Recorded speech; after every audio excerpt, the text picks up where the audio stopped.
Welcome back. Another episode of Mojo Sports. And we just got done watching the college football semifinals and NFL wildcard round. And here we are now. Joe, how was your week? Hey, great week. Let me tell you, the NFL, okay? We'll get to college. But the NFL, I don't think I won a single bet this year until the playoffs because I think it's rigged. I think the NFL's rigged. It gets a little easier. It gets a little easier in the playoffs. I don't know what it is. I'm seeing the board clearly. I like the NFL playoffs. Every game was a banger. Every single game. Maybe this last game, Chargers-Pats, was not a banger. Defensive rock fight, but every other game was incredible. I don't know if you got a chance to watch all these, but they were, top to bottom, one score, great games. So the haters are right. NFL might be better than college, but just based on these playoffs. I don't know. I fell in love again with the NFL this weekend. I saw on Twitter a guy and it said tweet from 4 days ago. This was tonight. And he said, I can't imagine thinking that the NFL is more exciting than college football. What did we just witness? And I think he was just talking about the Ole Miss game. And then, yeah, the college has a great week and the NFL just says, hold my beer, watch this.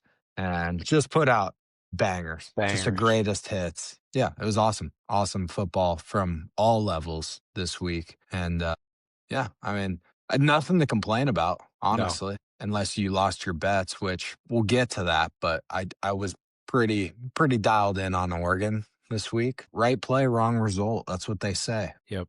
Yeah, Dan Lanning said something about not judging his players by the character or the results on the field, but by the husbands and fathers they will become one day. So that's how I'm judging my bets as well. It's not the if I won or lost money. It's the character of the bet that I put in. So Oregon was wrong. I was with you there. For how bad of a bettor you've been this year, you're going to be a great dad, Joe. I just want you to know that. I still have faith. That's what I tell myself. I'm heating up right at the right time, right when they start doing the tax thing. It's like, hey, we're going to tax you extra on your bets. And then all of a sudden I start winning bets. So yeah, the kids might, at the right time.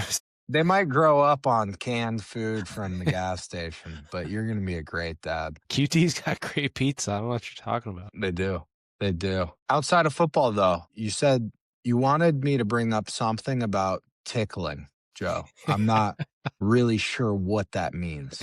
Yeah. All right. Yeah. So I saw this was before before football was on, obviously, because I'm not a sicko, but there's a documentary out there and I was just scrolling through IMDb, Rotten Tomatoes, looking for something to watch, and something comes across my desk and it's called Tickled. All right. I look it up. I'm like, this seems weird. But it's got like a 96% on Rotten Tomatoes. Okay, so it's pretty high for those that Rotten Tomatoes. You don't get a 96% for nothing.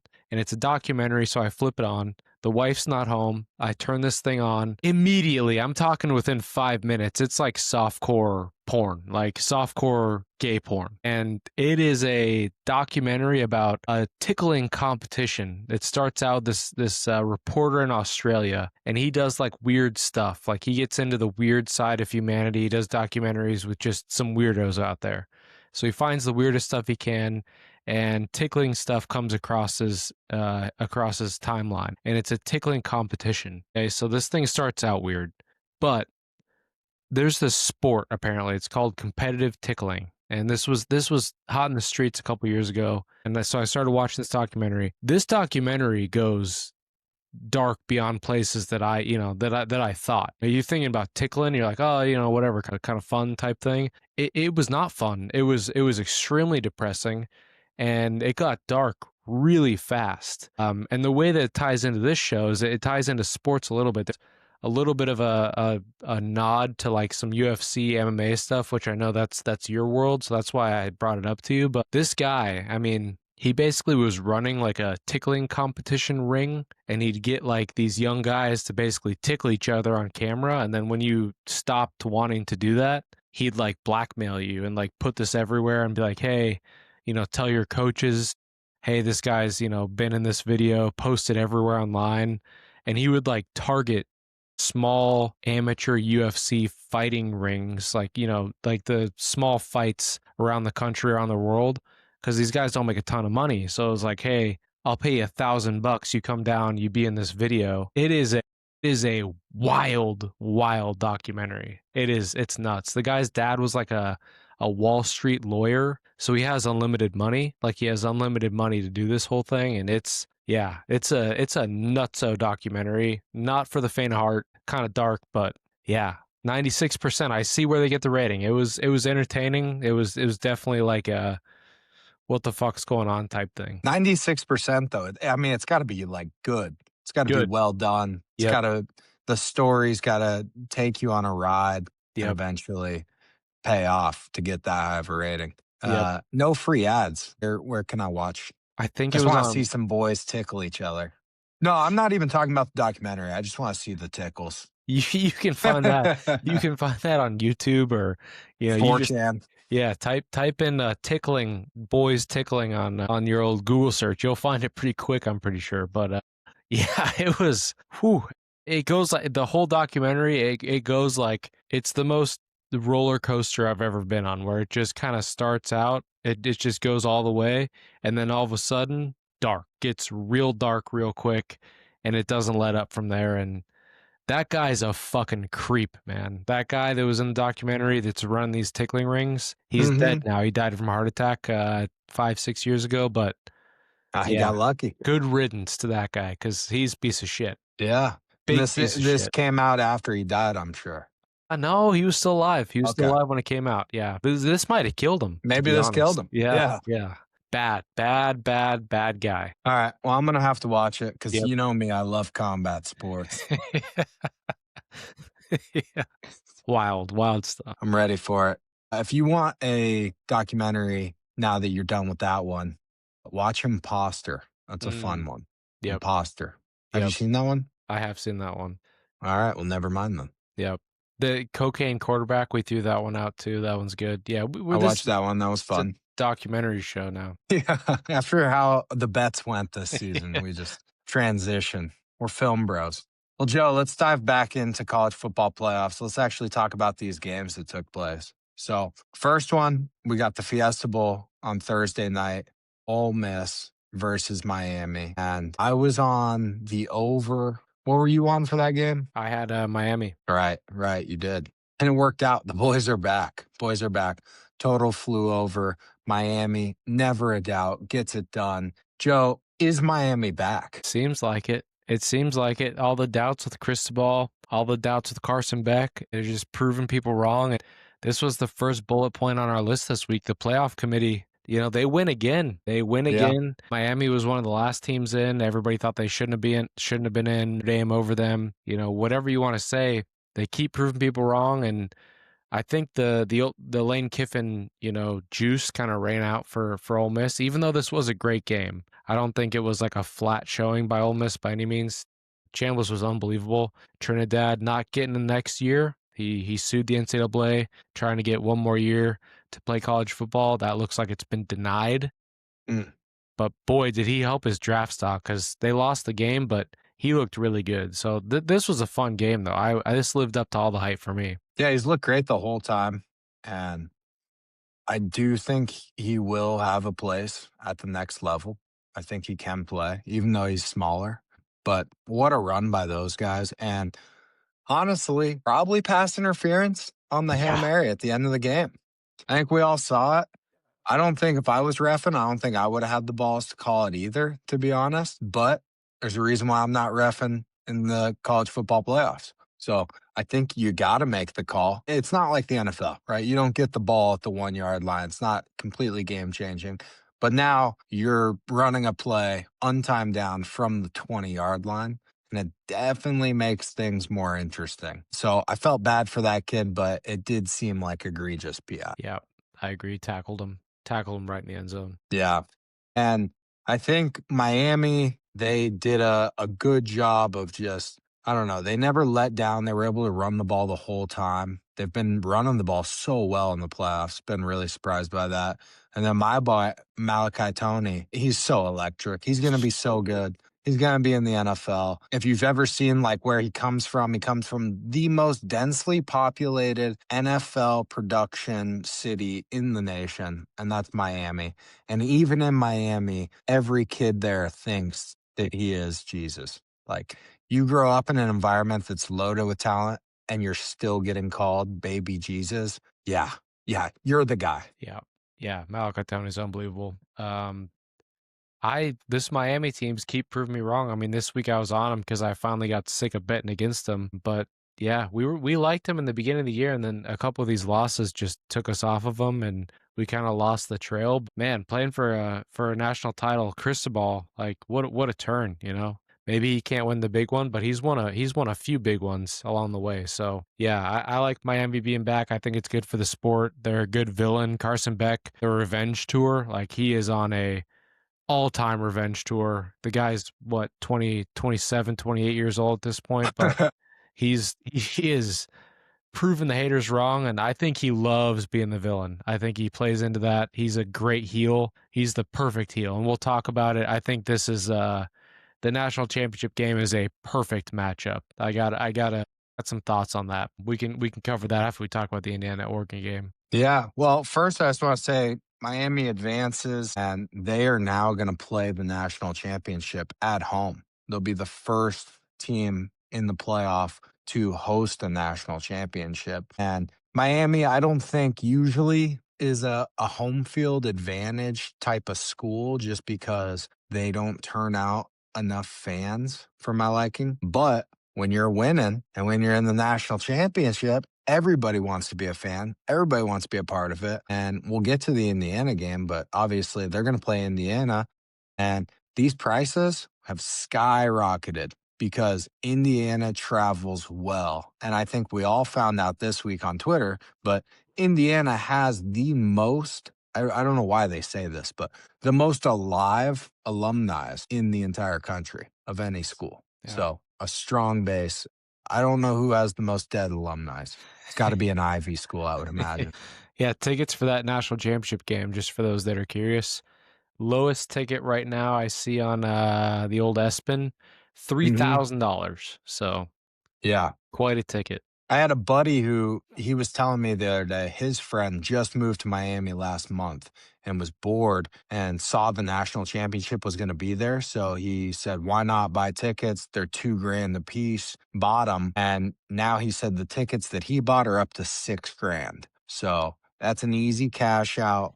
Go on a trip, go do something, watch the game at the bar at Yep. that point, especially because he was just bored. He Right. had no reason to go, nothing like that. So take the money, run. But let's dive into this Indiana game. So the very next day, we got that thriller, absolute shootout. And then we get this next game, and this is on Friday. Everybody's hyped up. This was the game I was the most hyped up for by far. I want to see how these two teams stack against each other. And very first play, Dante Moore pick six immediately. And you hear the crowd pop because Indiana, if you saw that crowd, it was red. Yep. It was not split 50-50 at all. And some people had videos of the pick six and it just erupted on that minute. And I know myself watching that game, as soon as I saw that play, I said, this is about to be a very long game for Oregon. Yeah. They came down, they answered right away. So I thought, hey, maybe we're gonna have a ball game. Hmm. But it turned pretty quickly, and this was an ass beating. I mean, Signetti and Indiana, they were ready for this game. Everybody said, oh, it's hard to beat a team twice, including myself. You know, I was on Oregon. I was on Oregon here.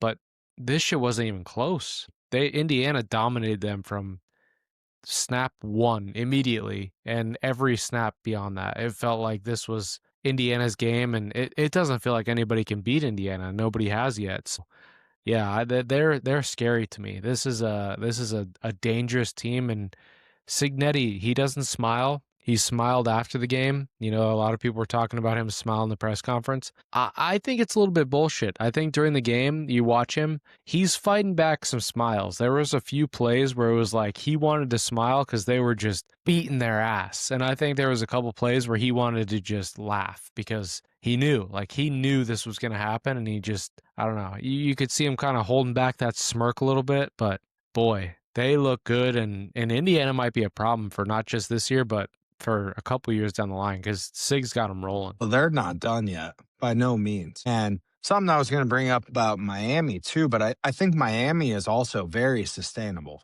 They already have the proven success in the past, and it's a popular brand. But Indiana also, I think, will sustain this as long as they have Sig running the program, which they locked him up for a long time. It doesn't sound like he's going anywhere. And the stat that blows me away about this whole thing, I think we've all seen the point differential. They're only behind Florida State with Jameis Winston as far as blowing teams out.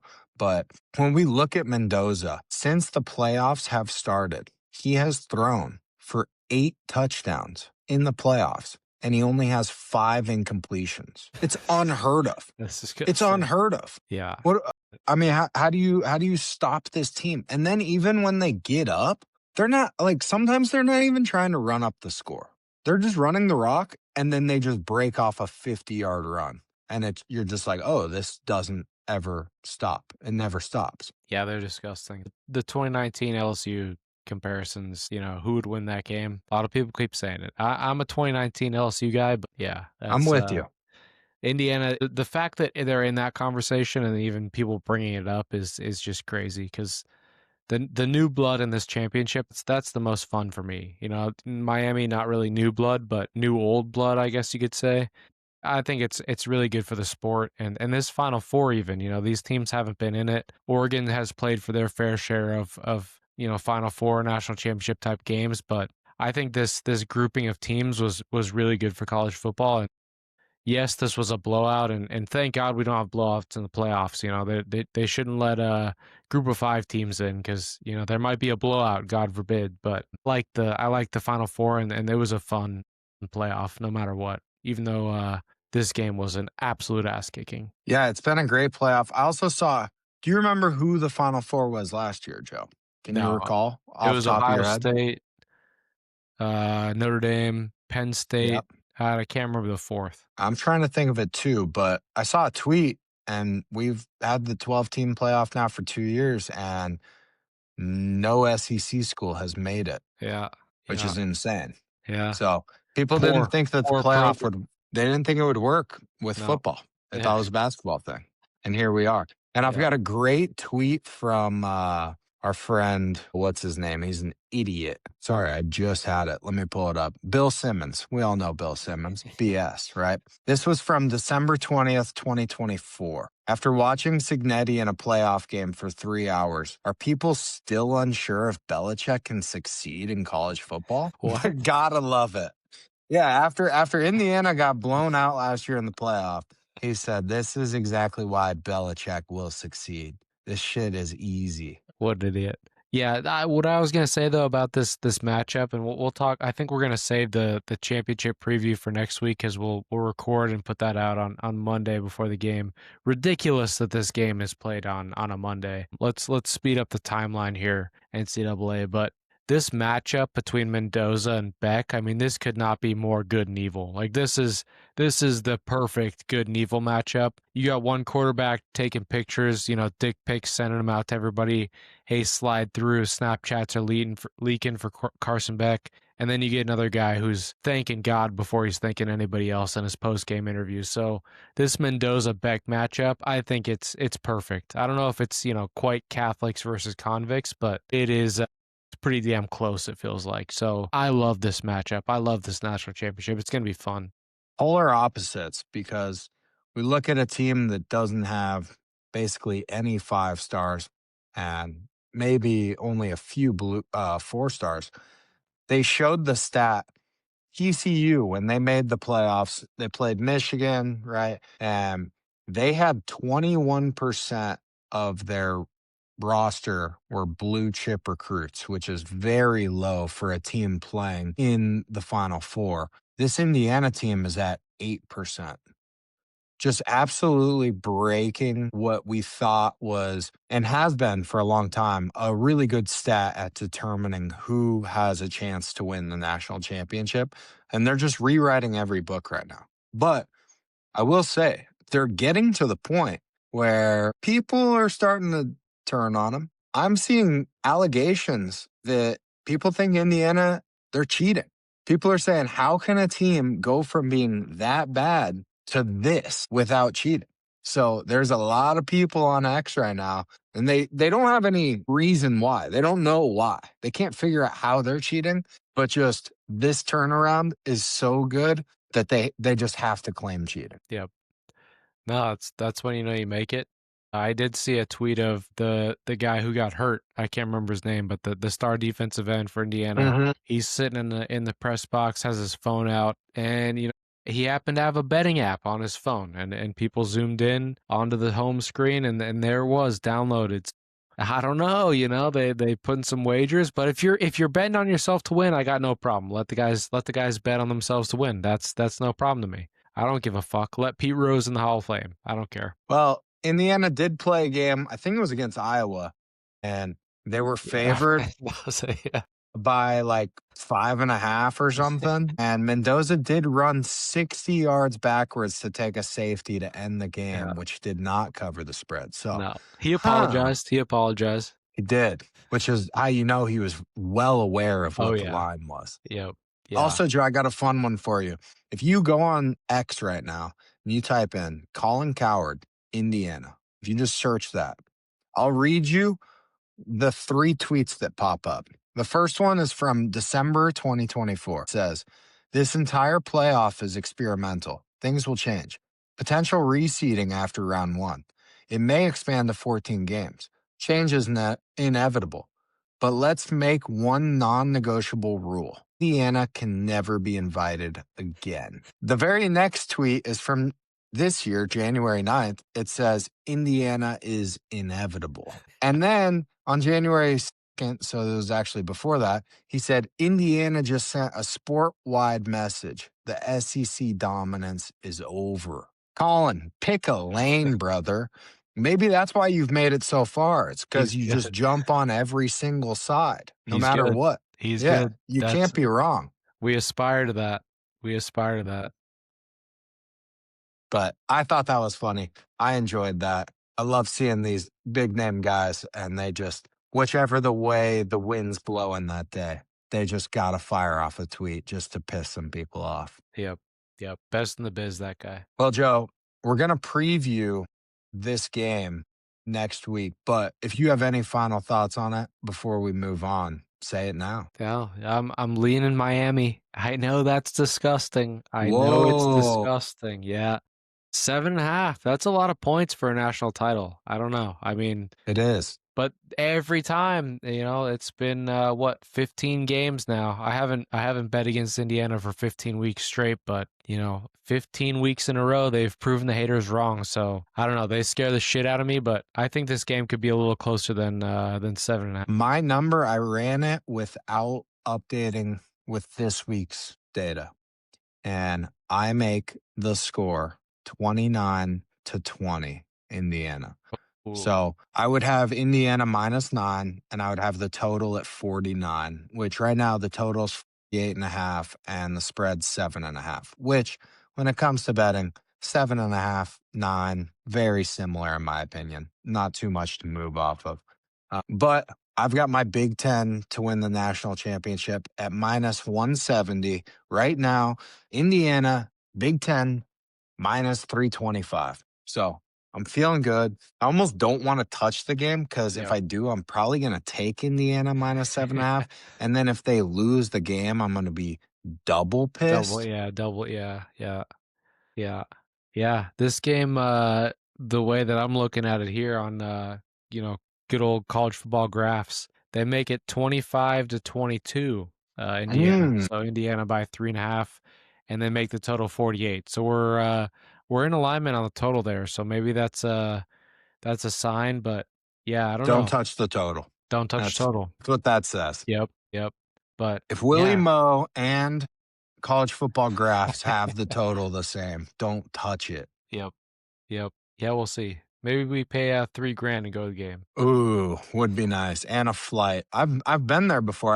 I went to Oklahoma, Kyler Murray versus Bryce Young, Alabama. I went to that game at the Orange Bowl, and it's fun. It's a fun place to watch a game. Good environment, solid. One thing I did notice Kyler Murray, really fucking small, especially when you put him behind an Alabama defensive line. He didn't squeak through those holes too well. Let's That's just put fair. it that way. My house is, I don't know, 15 minutes away from the Fiesta Bowl, so I was really Mhm. close to buying a ticket for that one, but maybe next year. But I saw it and I was like, ah, the tickets dropped like $50. I should have done it. I should have just went. $50? Yep. My God, Joe. Game time. I was driving home. I drove by the game on my way home from work, and I just rolled down the window so I could hear the noise a little bit. And it already started though, so maybe next week or next year I take the day off, go to the game. That's still shocking to me. $50 and then we go one game later and now we're talking about 3 grand. Yeah, shout out Game Time. Maybe they sponsor us, but Game Time's Would $50. love that. And that was a great game too. That would have been a fun game to go to. Yep, yep. From there, though, let's dive into a little transfer portal. We will dive in much deeper to this national championship matchup next week. But this week, I wouldn't say slow week because we did just get these 2 games, but we only have 1 game left, one on the schedule. So you're going to see Mojo Sports. We're going to be shifting to talking about all the sports storylines, not just college football at this point. And we're going to go through maybe a little bit of transfer portal, and then after that, we got to talk about Wildcard weekend in the NFL. So let's hit on transfer portal right now. But what's standing out to you? I saw you looked at the rankings. You said you saw who's getting who, but what stands out to you at this moment? Yeah, I mean, we talked about it last week. There's a third of all players are in the transfer portal, so it's kind of hard to keep track of, every single movement. It's a wild nut house in the transfer portal, and I did find out you can be in the transfer portal if you're a D1, D2, D3. There's Mhm. thousands of guys for these coaches to pick from, and look at Trinidad Chambliss coming out of D2 last year. You can hit on these guys. There's not a whole lot of updates in terms of specific players. We'll dive into that maybe a little bit more in the offseason once the rosters are a little bit more set. But something that just stuck out to me is, we had Penn State. Penn State's got 29 guys total right now that they've picked up in the portal. And same thing with Oklahoma State. They have 33 guys that they've picked up. So, they're picking up like a third of their roster coming out of the transfer portal. New coaching staffs for both of these programs. So it's just nuts to me that the state of college athletics and the amount of teams that are transferring. You see with Indiana too. Indiana's got a lot of James Madison guys that followed Signetti over there. So it's kind of a new wave in college athletics where, college football specifically, where a coach leaves, he goes to a new program, takes over, maybe a bigger program in Sig's case. Same thing for Oklahoma State, going from North Texas over to Oklahoma State. It's like he's bringing a bunch of guys. Dion said it. They're not all, what do you say? Not all Louis, or I don't even That's remember the right. fucking quote at this point. But yeah, it's just nuts to me. They're bringing a third of the roster over. It's kind of crazy. I'm bringing my own luggage, and it's all Louis. Yeah, there you go. There you go. That quote would have hit a little harder if he had won some games. I did see somebody bring up the fact that how refreshing it is that we don't have to talk about Colorado football at all. Yeah, that's true. Haven't had to deal with that in a minute, which is nice. Shout out Dion, Uh, though. Good dude. Good dude. Good He'll dude. be back. Yeah. And the transfer portal is honestly, it's what makes you able to do something like what SIG did. It allows that quick transition. And I'm curious to see what Oklahoma State's win total is for next year because, like you said, they basically just loaded in a third of their roster in the transfer portal. They were absolutely miserable this year. And now you get a new coach. You get one of the best quarterbacks in the nation. I will go out on a limb and say that right now. And you're going to bring in his top wide receiver from North Texas. And then I haven't looked deep enough into who they're actually bringing in, but it's essentially an entirely new team. So this is another chance to just shoot up in a very open Big 12 as well. Obviously, Texas Tech is building a monster out there, but who knows? Oklahoma State maybe makes the playoffs next year after just putting together one of the worst seasons in program history, I would imagine. Yeah. And just, quick looking, I haven't run the stats fully, but looking at that 33, I'd say about half of those guys are coming from North Texas. So they're bringing Hmm. over basically the entire offense, which was prolific last year. They threw the rock around the yard. The offense was not the problem. game away from the playoffs. So yeah, I mean, these quick transitions, it's gonna get nuts, and you're already seeing it. In the NFL, it's, sometimes these coaches get 1 year, 2 years, 3 years. I think you're going to see that in college now, and you're already starting to see it. But these coaches have a short leash because the opportunity is there for them to bring in literally an entire new team, and it's kind of on them to scout. And then we haven't even really hit. I think high school signing day was kind of around the same time in December. So you Yeah. sign your high school class, but then there's also a second signing day, I think, in February. I don't know. The timeline's all fucked up. And I go back to, why do we play this game on January 19th on Monday? It's just, let's move it back to New Year's Day. College football will be done. We can focus on NFL. The NFL won't steal any of the college football limelight, but I don't know. Maybe that's me. That's just me. I'm old school or something. Last transfer portal question. Do you have a prediction on where former Arizona State quarterback Sam Levitt goes?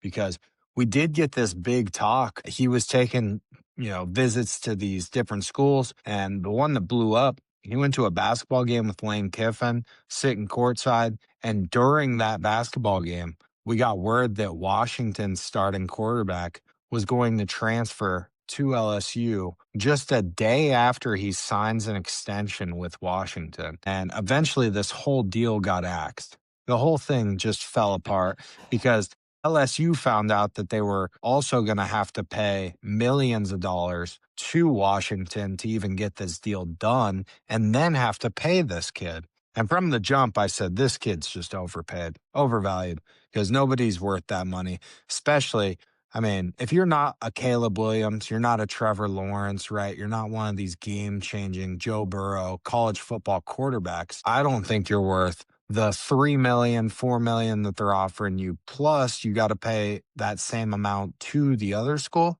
No shot. Yeah, I don't have a prediction. I mean, the fact I was laughing, you said they signed an extension. Like that's where we're at in college football. It's just fucking insane. Like, this kid was freshman coming in, and we're talking about signing an extension. It blows my mind a little bit. But yeah, Sam Levitt, his valuation on three, and there's a few others, NIL sites like that, but his valuation's right around $3-4 million, like just fucking crazy. I think he'll end up at LSU. It just makes sense to me. But that's kind of where it's like these timelines too. I don't get it. It's like an unlimited free agency. The transfer portal opens, but then it stays open, I guess, until the spring. Does it close? I don't know. We need to dig in a little bit more to that, but by that time it'll be March Madness and I won't give a fuck. And then, August I'll start looking at rosters because you can't keep track. It's ridiculous. 33 No. guys going to Oklahoma State, like, I don't know. And maybe that's the argument against college football, but to me it's fun because once the rosters are set in August, it doesn't really matter because we ride and we get Carson Beck leading Miami and we get Mendoza, two transfer guys in the national title with teams that they built basically out of the transfer portal. So fuck you if you think it's wrong, and if you want to follow it all and follow the drama, that's fine, but not us. That's not this show. I will say that a lot of experts think Levitt will take over for Carson Beck at this point. My They think he they think just he'll be the flips goes to Miami Oregon. QB. Yeah. Also, you saw, I don't know if you saw this, the newest thing on Twitter that schools are doing is they're tweeting out graphics Yep. about how they have no state income tax. So, what a world we're living in. No state income tax in Nevada. Yep. Come on down to UNLV. If you want to get paid millions of dollars to play college football, we got a spot for you. Yep. Last I don't know chance if you we there have the calling money. us. No, we got the money. We'll be all right. Eh, we'll call up some of the casino owners. Sure. We got Arnold, right? The Auburn guy. He told a guy, didn't he tell a kid this year when he was running off the field, he said, "You'd trade lives with me," or something like that. That's a sick quote. I'm in. That is a sick quote. It's just not true, probably. He's a bit of a bust, but exciting. Maybe he can turn it into something. Colin Coward also another crazy quote he had this week. He's just on a roll. On a He said heater. he said the SEC is just the Mountain West, but with bigger stadiums. That was a real quote he said on his I show this like week. that. I like that. Yeah, dude, just That's a one banger. of the kings of takes. Dude. Well, Joe, let's dive into NFL. That was college football talk, and next week you will get our predictions. Make sure to listen on the Monday morning episode because the game will get played that Monday night. So you got to tune in right away, get the numbers up. But NFL playoffs, we talked about them, and Here we go. First things first, we had Rams Panthers and a super sweaty game, very tight. It almost looked like the Rams were dead for a second and they come back, they win. I think a lot of people betting wise probably were live betting Rams, I would imagine, expecting Stafford. He said to Devontae Adams right before the drive, he said, "Let's go snatch their hearts." And Devontae was like, "Yeah, this is a real one right here." So sick. So Yeah. sick. But I'm all over the Rams. I think the Rams are the best team in the NFL. Yep. I love the Rams. They were my pick to win the Super Bowl. Put it in the office pool this week. Had to fill out the old bracket.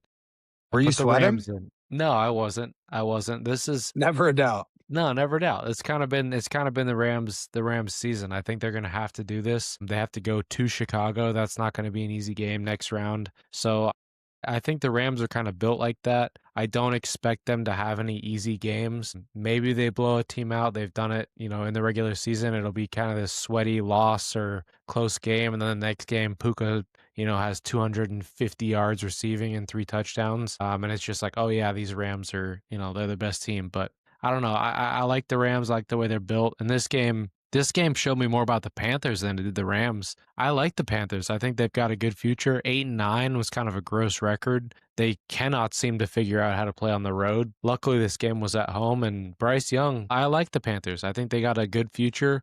And everybody's saying out there that, an 8-8 team shouldn't be in the playoffs. I think this game kind of proved them wrong because this was a really fun game. It kicked the playoffs off in a good way for me. I also think T-Mac McMillan, Dog. that was a coming out national party as far as he was already going to win Rookie of the Year, but to just playoffs, go in front of millions of viewers, had a great game. I think he's going to be really good for a long time. And also, yeah, gave hope in Bryce. I think if you put Bryce in Stafford's position, he wins that game.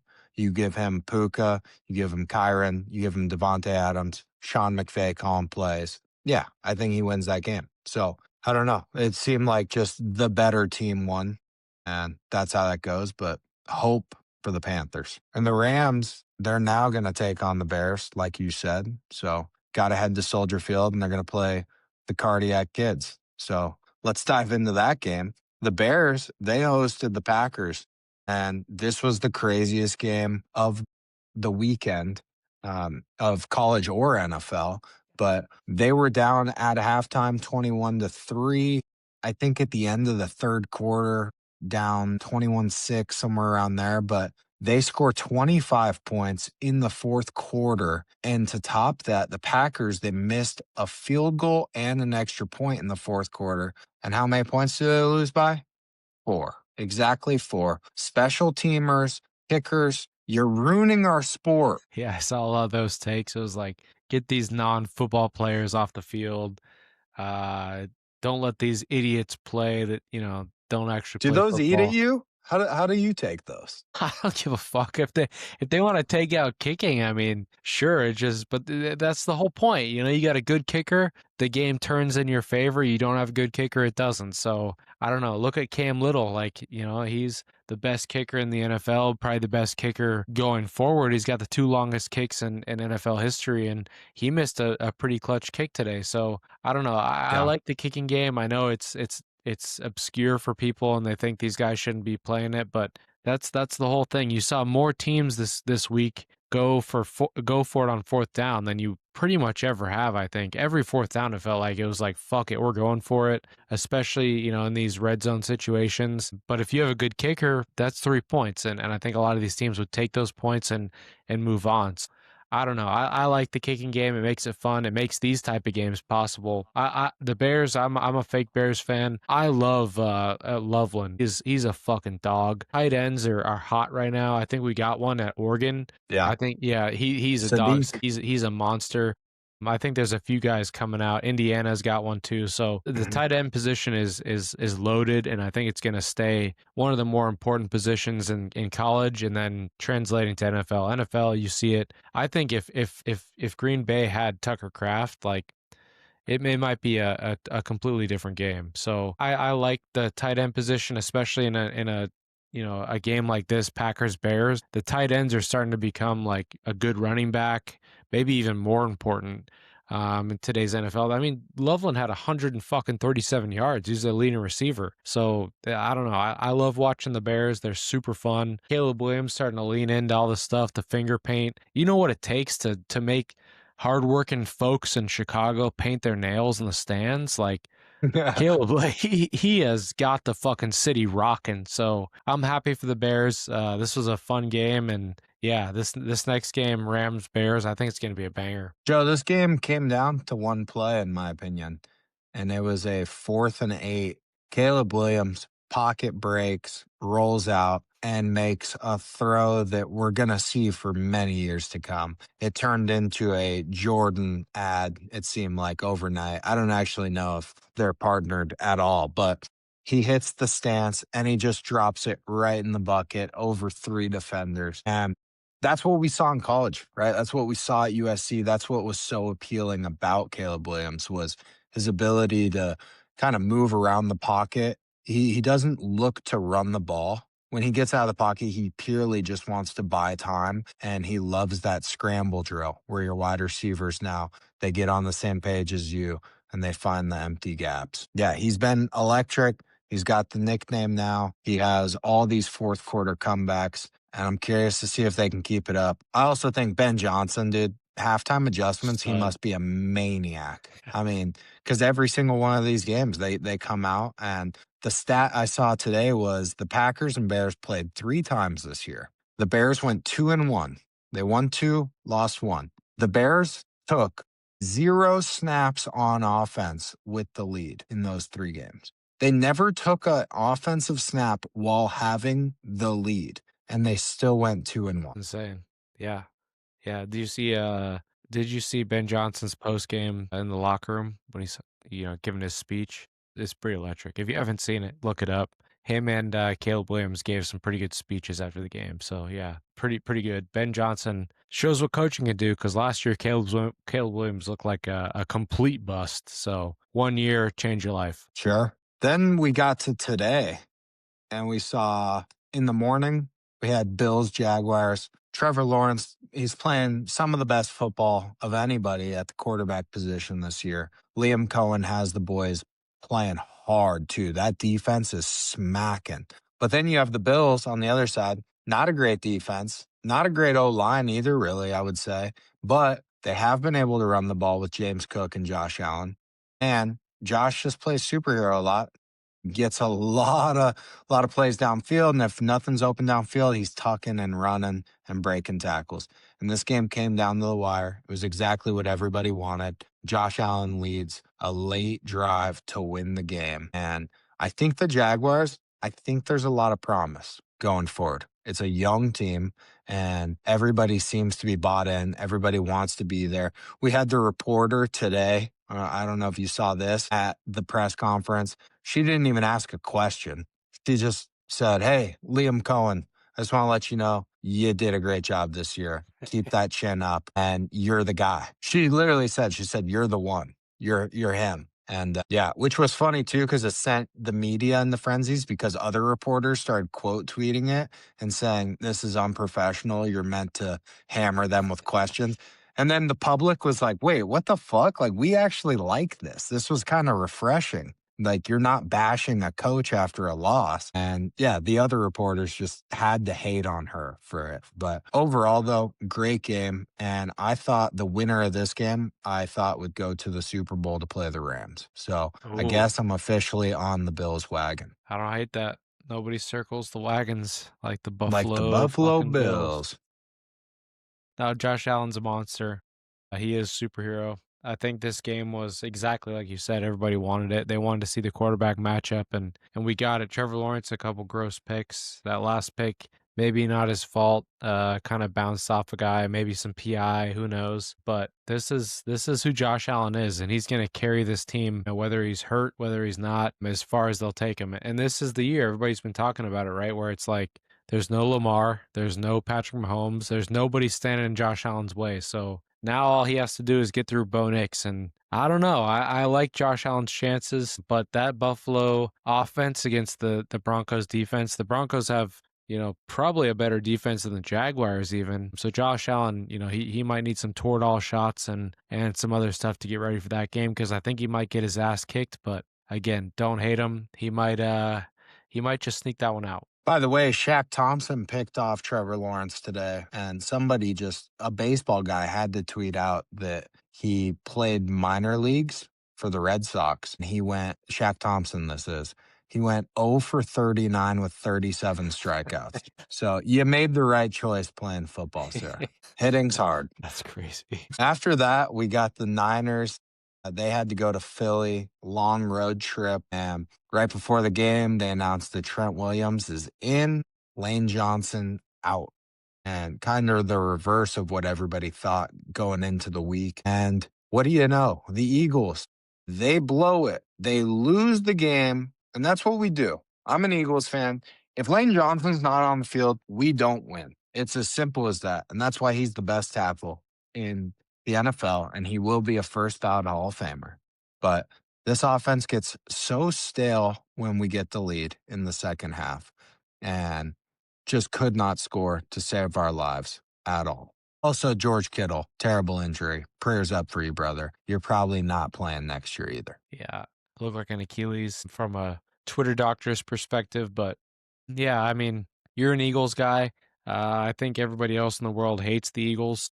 I don't know why. They have such a kind and loving fan base out there. Yeah, I don't get that one, but I don't know. I like the Niners. They're a fun team. They've battled through literally every injury you could. They've been hurt the entire year, and I don't know. I'm not mad about this one. I like the Niners moving on. The Eagles, they have not been fun all year. You can say whatever you want about them, but every time I've watched an Eagles game, it fucking sucks to watch. And it's sad to see because last year they were really fun to watch, and watching Saquon just dominate people was awesome. But this year, something feels a little bit off, and every time you watch it, just feels kind of, I don't know, herky jerky, I guess you could say. But the Niners felt that way the entire game until the end, and yeah, they made the plays when you needed to, but I don't know. I'm happy with the result of this one just because of how the season's gone. The Niners, they've been kind of comeback kids, like underdog type thing the whole year. Nobody's really talked about them. And the Eagles, I don't know. You expect more, but that's what every Philly fan's fucking saying. And you said it to me before the show. Is like, hey, fire Sirianni. It's like, you won a Super Bowl last year. What the fuck are you guys talking about? Maybe fire the offensive coordinator first, I guess. He had the Avengers, though. I don't think it was a Sirianni Super Bowl. Whereas you watch Ben Johnson and you say, "Oh, that guy had a massive effect on this team."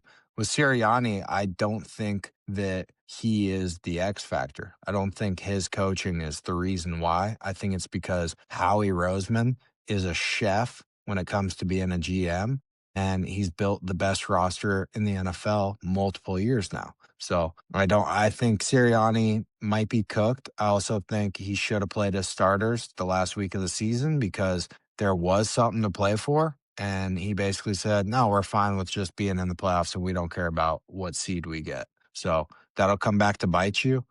And when I looked at the line last week, we talked about it. We said, I said, I think the Niners are just being overlooked, and 5.5, that's way too much. Like we should be talking about a field goal game. And yeah, that line was 5.5. And as an Eagles fan, I teased it up to 11.5. And I said, I hope we win, but not by double digits. And we couldn't even get the win. A.J. Brown, too. I mean, he's gone. He's leaving.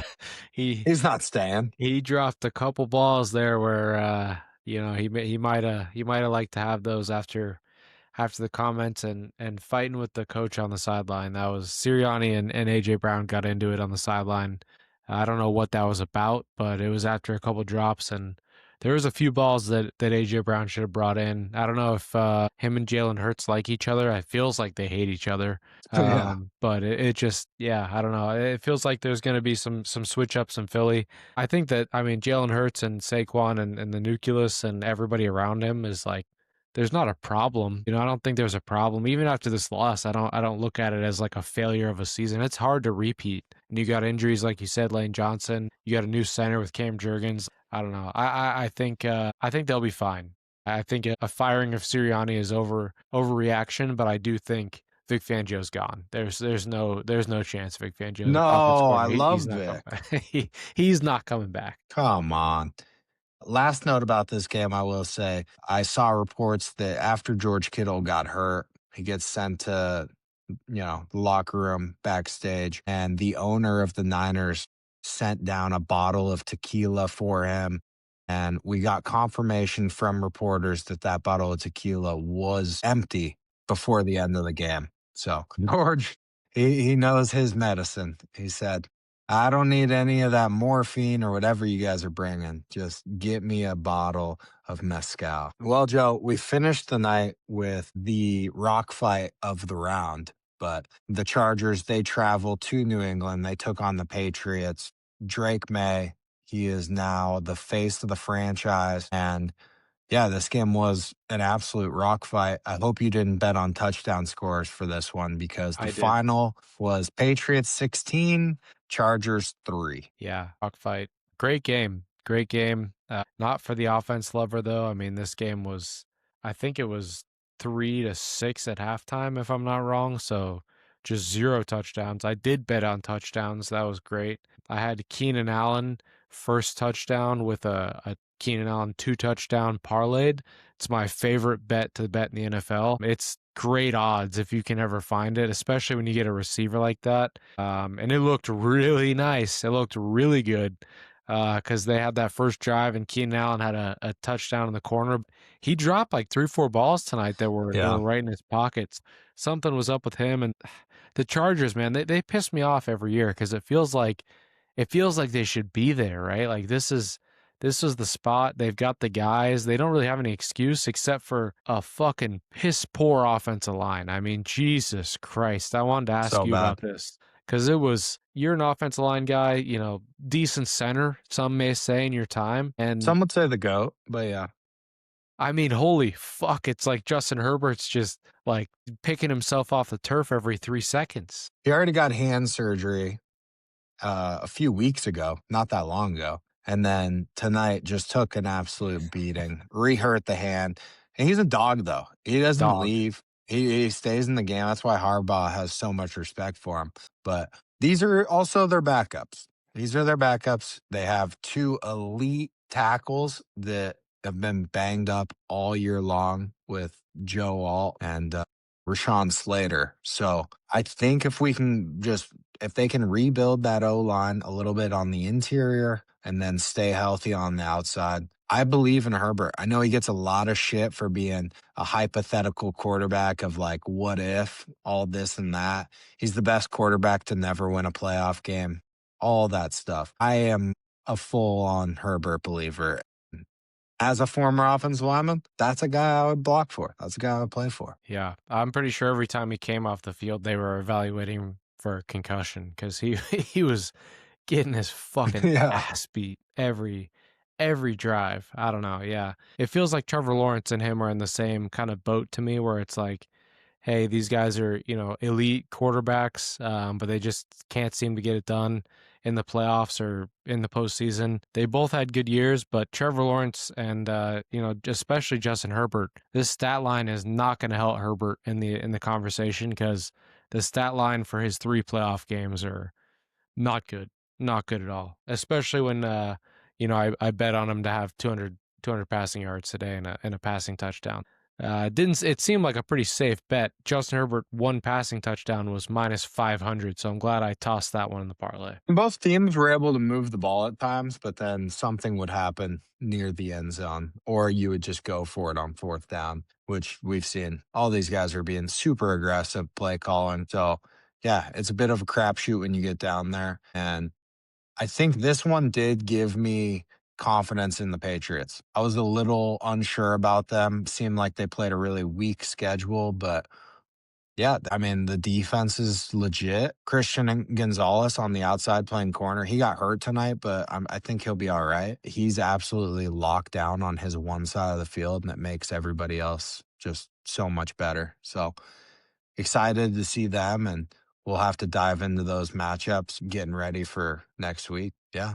Joe, that caps off this week. All we got left is Texans Steelers tomorrow night. Here we go, man. We're deep in the playoffs, and it's just been nothing but bangers, and we're going to see if the NFL can continue. I love the script they've written so far. Yeah, great script.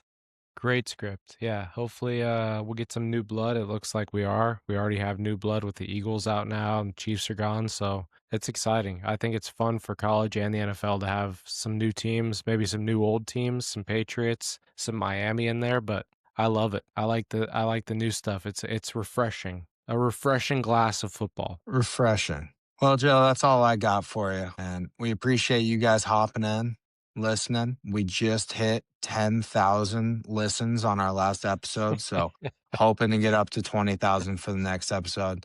But we appreciate you guys. Tell your friends, tell your family, subscribe, unsubscribe, whatever you got to do. But we will see you guys again on Monday. Adios. Adios. I stole it from